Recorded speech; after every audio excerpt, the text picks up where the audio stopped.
नमस्कार दोस्तों, मैं हूं ममता तिवारी और आप सभी का स्वागत करती हूं मेरे चैनल ममताज वे में।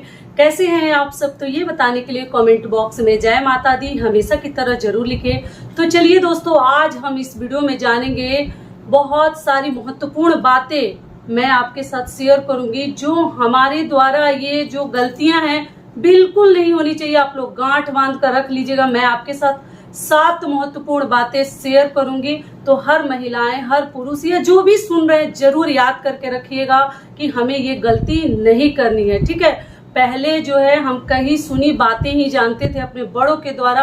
अभी बहुत सारी बातें मैं अपनी आंखों से देखी हूँ और मैं खुद एक्सपीरियंस की हूँ, अनुभव की हूँ। तो वो कौन सी 7 गलतियां हैं जो हमें नहीं करनी चाहिए और हम किए हैं वो गलती। जैसे मैं अपने घर की बड़ी बहू हूँ, तो आप लोग सोच सकते हैं कि वो चीज मैं जब देखती थी ना कि ऐसी मतलब इतना गलत काम किया जा रहा है, तो मुझे बिलीव नहीं होता था, विश्वास नहीं होता था कि ऐसे भी मतलब उल्टे काम हम कर रहे थे। वो सारे नियम मैं आपके साथ शेयर करूंगी कि वो कौन कौन से कार्य हैं जो हमें बिल्कुल नहीं करने चाहिए। और आगे भी बहुत सारी महत्वपूर्ण बातों वाली वीडियो महिलाओं के लिए मैं आगे भी शेयर करूंगी। तो आप लोग जरूर एक बार ध्यान से सुनिएगा कि आपके द्वारा जीवन में ये गलतियां ना हो। ठीक है, तो चलिए शुरू करते हैं। इससे पहले दोस्तों, अगर आपको मेरा वीडियो पसंद आता है तो प्लीज आप मेरे चैनल को सब्सक्राइब कर दीजिएगा, बेल आइकन को प्रेस कर दीजिएगा, जिससे कि मेरे वीडियो के नए नोटिफिकेशन आप सभी के पास सबसे पहले पहुंचे। तो चलिए शुरू करते हैं और जान लेते हैं एक एक महत्वपूर्ण बातें। और वीडियो शुरू करने से पहले आप लोग से आप लोग का कमेंट आया था किसी का कि दीदी आप अपने ननद को इतना कम चावल क्यों दे रही है। खोइछा के लिए मैं एक शॉर्ट वीडियो डाली थी। तो देखिए, जो फ्लाइट से जाते होंगे ना, एरोप्लेन से जाते होंगे, उनको मालूम है कि 1-1 केजी और ½ केजी बढ़ जाता है तो हमें पैसा पे करना पड़ता है। तो इसलिए ऐसे ही सामान आदमी खरीदारी करके इधर उधर से ले दे के बहुत सारे सामान हो जाते हैं। तो एक आदमी को केवल 15 केजी ही ले जाने का नियम है और हाथ में 7 केजी के आसपास ले जाया जाता है। तो जो फ्लाइट से जाते होंगे उनको मालूम होगा। तो 1 केजी भी अधिक हो जाएगा तो जितना का चावल नहीं है उतना हमें पे करना पड़ता है। तो इसलिए मैं कम चावल दी थी और बांध कर लेकर जाना पड़ता है कुछ दूर तक।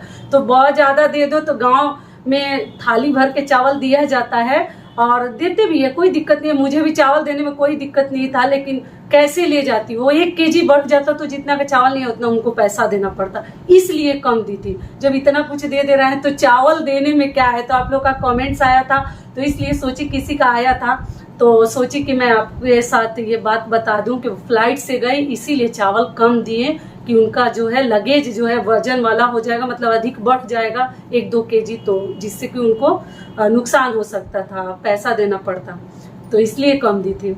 दूसरी चीज क्या है, आप लोगों का दूसरा कमेंट क्या है वो बता दूं कि आप लोगों ने पूछा है कि दीदी, किसी ने पूछा है, मेरी बहन ने, नाम याद नहीं आ रहा है, कि दीदी हमारे घर में किसी की मतलब मृत्यु हो गई है तो क्या मैं अपने बच्चे का 1 महीने हो गया तो क्या मैं मुंडन कर सकती हूँ? तो बिल्कुल नहीं। देखिए, इसमें ना जैसे हमें 1.25 महीने तक तो कुछ भी नया तो करना ही नहीं है, और 1 साल तक अगर आपका अपना ब्लड है, अपना खून है, अपने रिश्तेदारी के लोग हैं, तो 1 साल तक नया कार्य जो है वर्जित है। लेकिन अगर आप नहीं बचा सकते तो कम से कम 3 महीने रुक जाइए, 2.5 महीने रुक जाइए, 5 महीने 6 महीने रुक जाइए, तुरंत ना कीजिए। क्योंकि पूजा पाठ भी 1.25 महीने के बाद ही किया जाता है, 21 दिन के बाद किसी के घर होता है, तो इसलिए मुंडन वगैरह आप लोग ना करें। तो ये हो गया दूसरा कमेंट जो पूछा था, उनको अगर सुनेंगी तो मिल जाएगा।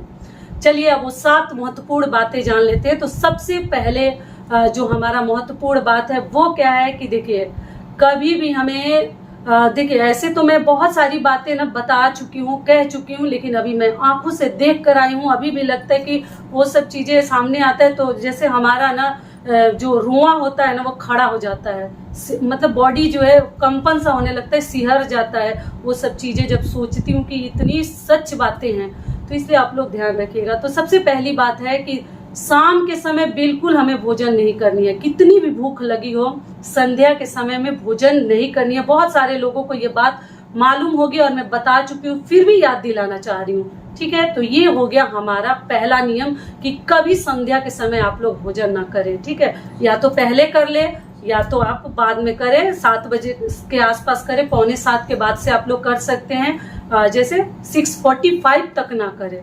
5:45 से लेकर 6:45 तक आप लोग कुछ ना करें।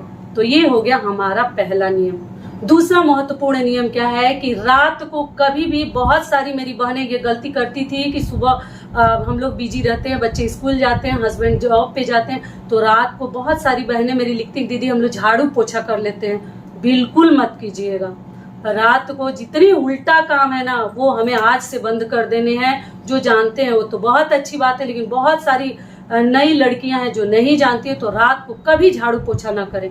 मान लीजिए उसी घर में आप लोग कहते हैं दीदी हम सोते हैं, तो आप कचरा जैसे पोछा वगैरह लगाकर बाहर ना रखें और झाड़ू लगाकर एक जगह इकट्ठा कर दीजिए। रात में कचरा हमें नहीं फेंकनी है। एकदम ध्यान रखिएगा ना, रात को खाना बनाने के तुरंत बाद झाड़ू पोछा, जैसे गांव में मिट्टी से लीपना वगैरह बोलते हैं, मिट्टी से जो घर लीपते हैं, वो सब कार्य आपको भोजन बनाने के तुरंत बाद आपको नहीं करने हैं। तो ये हो गया हमारा दूसरा नियम। तीसरा नियम क्या है कि आपको कचरा रात में बिल्कुल नहीं फेंकनी है।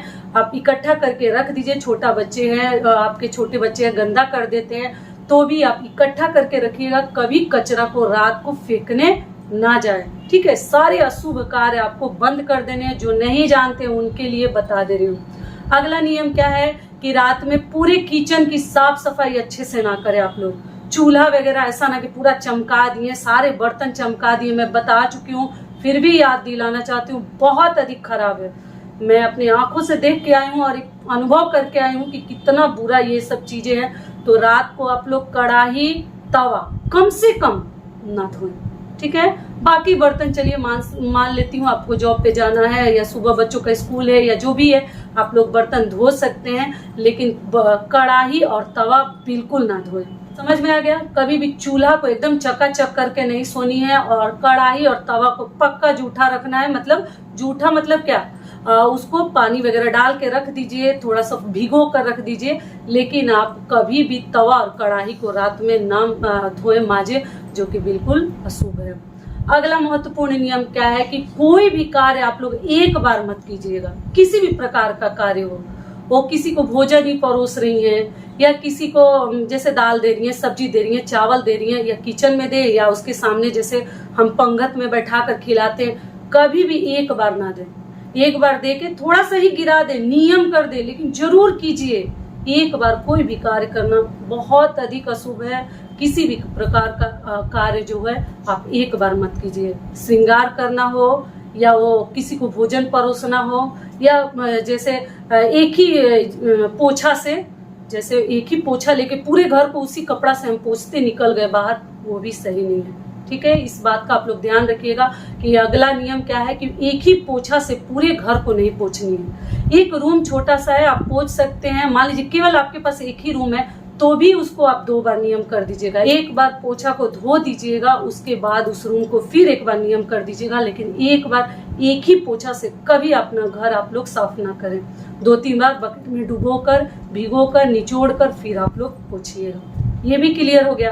अगला नियम क्या है कि एक ही, मतलब जैसे झाड़ू उठाए और पूरा करते करते करते करते हम बाहर निकल गए ना, घुमा फिरा के इधर उधर ऐसे हमें झाड़ू लगानी है। ऐसे नहीं कि झाड़ू बस एक बार ऐसे घुमा दिए हो गया। जैसे भी हो झाड़ू तो ऐसे सबको मालूम है, लेकिन पोछा वाला नियम बहुत सारे लोगों को नहीं मालूम है। और देखिए पुरुष का कहीं ना कहीं माफी है, जो बैचलर हैं जिनको नहीं मालूम उनका चलो उनको भी नहीं करनी चाहिए, लेकिन महिलाएं खास तौर से इन बातों का ध्यान रखेंगी कि कोई भी कार्य एक बार ना करें। इससे बड़ा बुरा कुछ भी नहीं है, इससे बड़ा अशुभ कुछ भी नहीं है। आप श्रृंगार भी करें, सिंदूर लगा रही हैं, आप जो है ऐसे तेल लगा रहे हैं बच्चों को या किसी को भी, एक बार ना करें। 2 बार कर ले, नियम जरूर कर लीजिए, या 5 बार करें या 4 बार करें, 3 बार भी अच्छा नहीं है।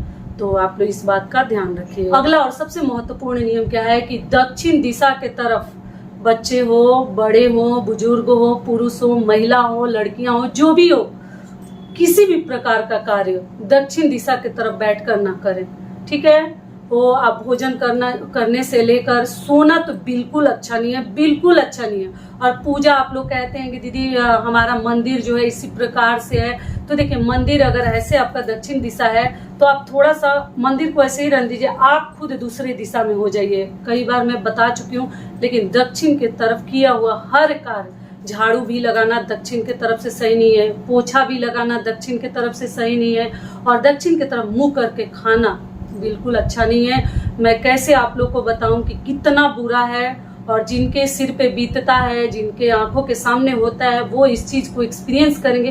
तो जितनी मेरी बहनें अगर थोड़ा सा भी मेरी बातों को आप लोग मतलब ध्यान में रखते हैं, इज्जत देते हैं, तो इन बातों को आज से गांठ बांध कर रखिएगा कि ऐसे तो जो भगवान लिख दिए होंगे उसको कोई नहीं मिटा सकता, कुछ भी नहीं हो सकता। हम नियम करते ही रह जाते हैं, लेकिन भगवान के सामने किसी का नहीं चलता। फिर भी हमें कोशिश करनी है कि हमारे बच्चे, हमारे हस्बैंड के द्वारा, हमारे द्वारा, घर वालों के द्वारा ये गलतियां ना हो। कोई कर रहा है तो आप टोक दीजिए, आप कह दीजिए कि इधर मुड़ जाइए, या ऐसे कर लीजिए, या ऐसे करना अच्छा नहीं है। अगर आप जानती हैं तो जरूर कह दीजिए, क्योंकि वो आदमी जाने अनजाने में अगर गलती कर रहा है तो आपका फर्ज बनता है कि उसको समझा दीजिए। समझ में आ गया? तो आशा करती हूँ सारी बातें आप लोग को समझ में आ गई होगी, खास तौर से मेरी बहनों को समझ में आ गई होगी। और आगे भी हर सुहागन महिलाओं को कौन कौन सी गलतियां नहीं करनी है, किस बात का ध्यान रखनी है, आगे मैं वीडियो जरूर डालूंगी। आप लोग ध्यान रखिएगा और जरूर एक बार सुनिएगा।